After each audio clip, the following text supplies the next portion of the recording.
Highfield McCoy Marathon in the books. West Virginia, 21st state for the 50 States Marathon Challenge. Check. Thank you. Fun weekend. A fun day, really. Up and back in 26 hours. 7-hour drive last night. Left at 8 p.m.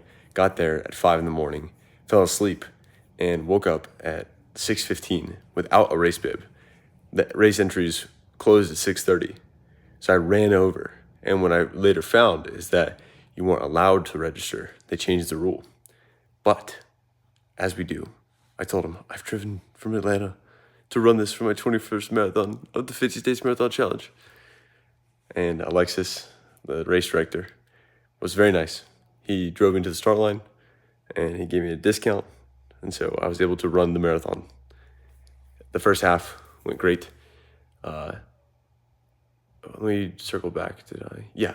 First half went great. I was running a 3:30 pace, massive hill around mile 2 through 7, literally going uphill the entire time. And by the time we got to the top, what goes up must come down. So I started running downhill on the other side, and that's where I started hurting pretty heavily, my knee and my ankles. I don't like downhill racing. It's not fun compared to uphill racing. Uphill is where I succeed. Everyone else starts walking. I have strong quads, so I can push, right? Downhill, I don't know, it just hurts my knees. And so and then my Achilles as well. That's where I probably need to be a little bit looser when I do the downhill racing so that I don't experience that pain. Because once that gets in your head, it's a thread that's being pulled. And your brain allows you the excuse to slow down because, my ankle hurts. I don't want to get injured. I should start walking just for a couple minutes. I just walked a couple minutes ago. Let me walk again. Let me stretch real quick. My hamstrings are tight. I got to stretch again every half mile. And that gives me an excuse to walk for a couple seconds afterwards. The second half, even though the first took me an hour and 45, the second half took 2 hours, 45 minutes, an extra hour for those last 13 miles because I started walking heavily. And so whenever your brain gives you a little bit of an out, it'll take a mile. Give it an inch, it'll take a mile. You cannot stop. You just have to keep pushing through. And you have to understand what situations would cause me to slow down at the end of the race. So I was trying to run fast down the hill to take advantage of the downhill, right? But now I know moving forward, unless it's literally a downhill marathon, like some of the ones that I've done so far, for those portions, I kind of just have to run slower and be okay with it so that I don't injure myself, a third the way through the marathon, which will cause me down the road to slow down even more. I'm sacrificing going fast right now so that I can stay consistent over the long term. You see what I mean? So anyways, that was crazy. Met some great people. West Virginia is absolutely beautiful. Country Roads, the song by John Denver, is definitely true because they are absolutely wonderful roads. It was just crazy.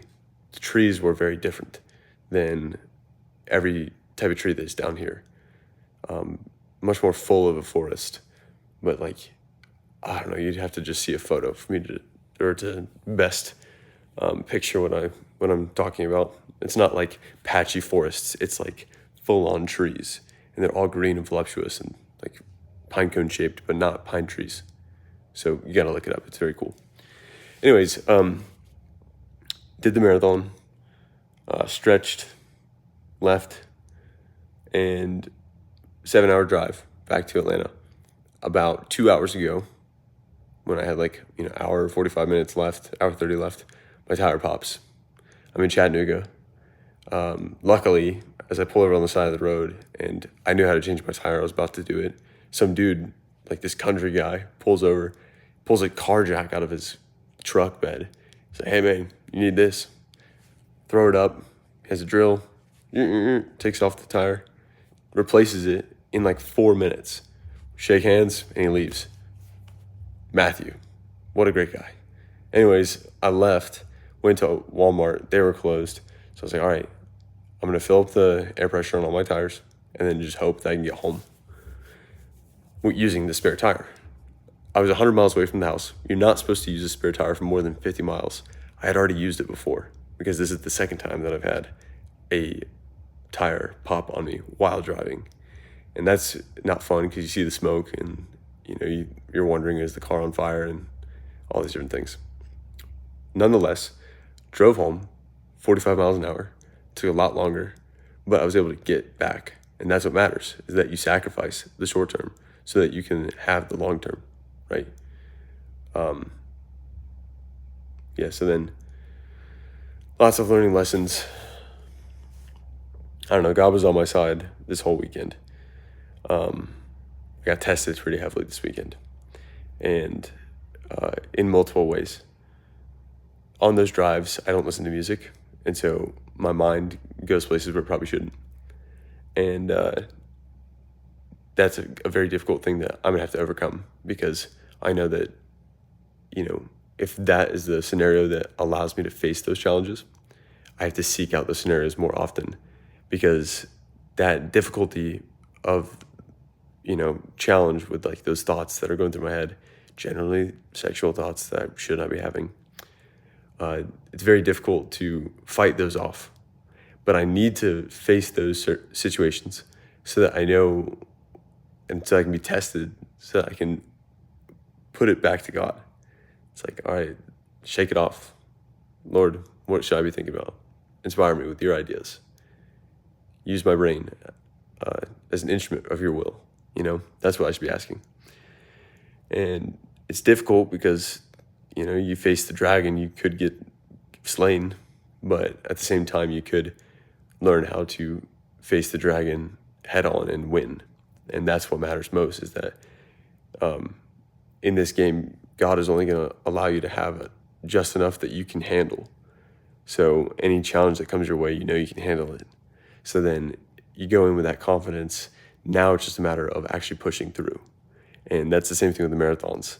I know that I can handle a marathon. That's no longer an issue. Am I willing to push through the pain for an hour of my life? Because I'm walking around, I'm fine. Like I'm physically, the only thing that kind of feels weird is my Achilles. I can stretch that out. It'll be fine tomorrow. I'll go run a mile and I'll be good to go, right? So it's realistically, am I willing to push through the pain for that, 3.5 hours of time? That's the only question. Because I know that I can finish a marathon. I know I've done it faster than the one I've done. I have all these excuses. The same thing happened in Vermont, where I was driving all day. I slept in my car. I got no sleep last night. All those things do not prevent me from pushing through. When I went to Little Rock, I only got 4 hours of sleep. It was on a bed, but with very limited sleep, I still ran a 3:43, and that was after running the one in Myrtle Beach. So it was a double marathon weekend. I averaged 3:42:30 for the two marathons, which is just a great time in general for one marathon, and I did it for two. And then this weekend, I did a 4 hour and 27-minute marathon. So saying these things, and now I'm confronting the idea that I'm the one to blame for the fact that I was going slow. So then now I have to tell myself, whenever I'm in those situations, I can decide, okay, this is going to be a training run, which usually happens, or B, I can decide I want to become better from this race particularly. So yes, it hurts. Yes, I could walk and then get to the end of this marathon, run a 4:30, and call it a day. But I need to seek out those situations. So maybe for 2 miles or 4 miles or whatever it is, I need to push through, even though it hurts pretty bad. Because I did that today for a mile. I was like, all right, for the next 5 minutes, I'm not going to stop running. And then I did that, and I started walking for a second. And then that last mile and a half, I ran the entire way. So then I kind of got myself back in it, even though I was out of it for the past 6 miles. Well, I need to start doing that at larger distances more frequently during all the marathons, so that I get to the spot where I can run a full, 3 hour, 45-minute marathon, no hassle whatsoever, without stopping once.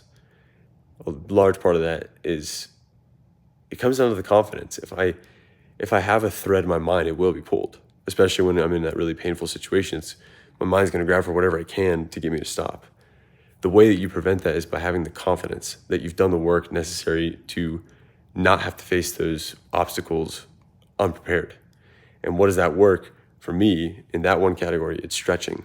And because I haven't stretched enough, my mind pulls that thread. It's like, oh, I need to stop and stretch because my hamstrings are tight. It's like, fair enough, but that's something I can definitely solve. So figuring out all those little excuses that my mind takes and runs with, and finding ways to prevent those from playing a role in lessening my speed. I was trying to come up with a fluid sentence there, and we cobbled one together. What I mean with that is basically this: like, what are all the obstacles that would get in the way of me running the perfect marathon time?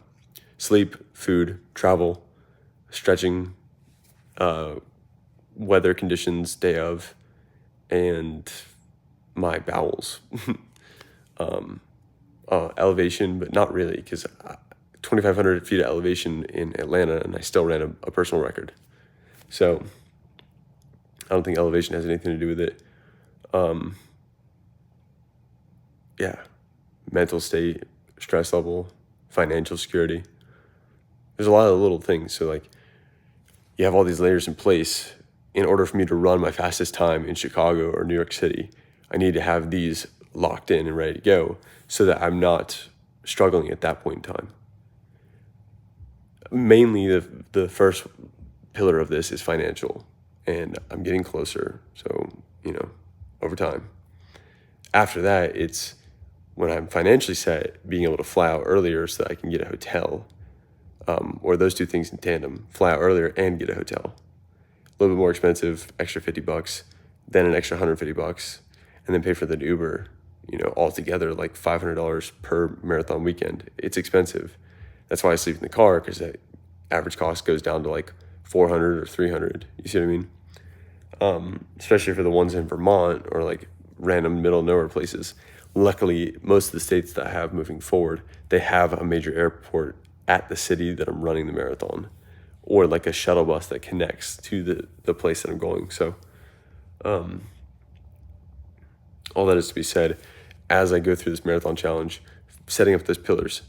But meta example, not just for this challenge, in my life in general, I will always have those excuses, those threads to be pulled. And so then minimizing those in all categories of life will allow me to reach my full potential. So then what are those little threads? Oh, well, I'm just not organized. Oh, I don't have the money. Oh, I've never done this before. Like, you haven't done this in the past. The excuses that my mind gives me to not seek growth.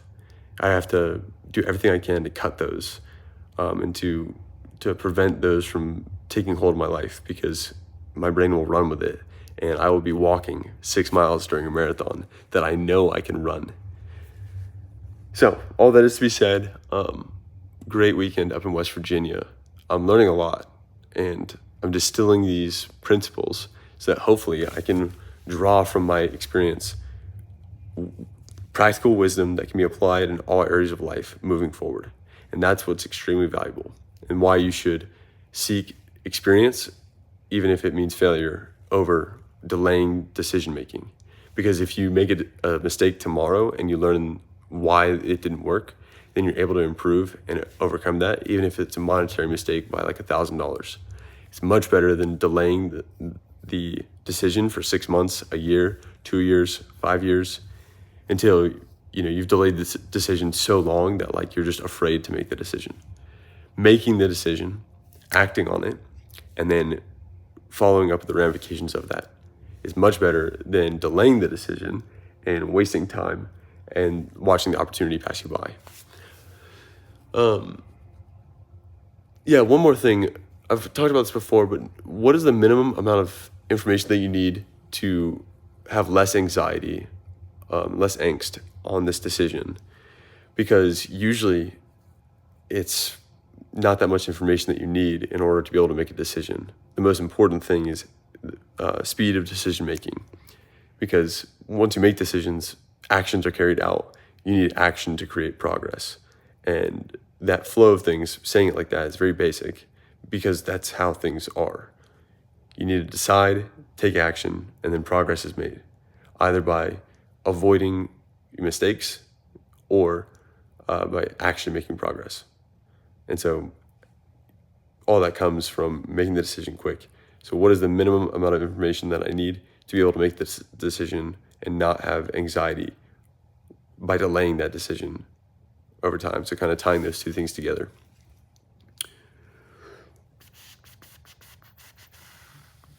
I think I checked everything there. Fun time. I've got a lot of these to do. 21 marathons, or states, 24 marathons, I think, for the year.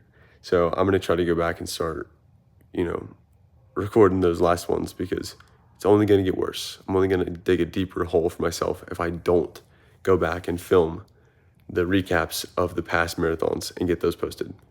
So there's only one way to dig yourself out of a hole. It's to dig a staircase. I don't know. Why not us?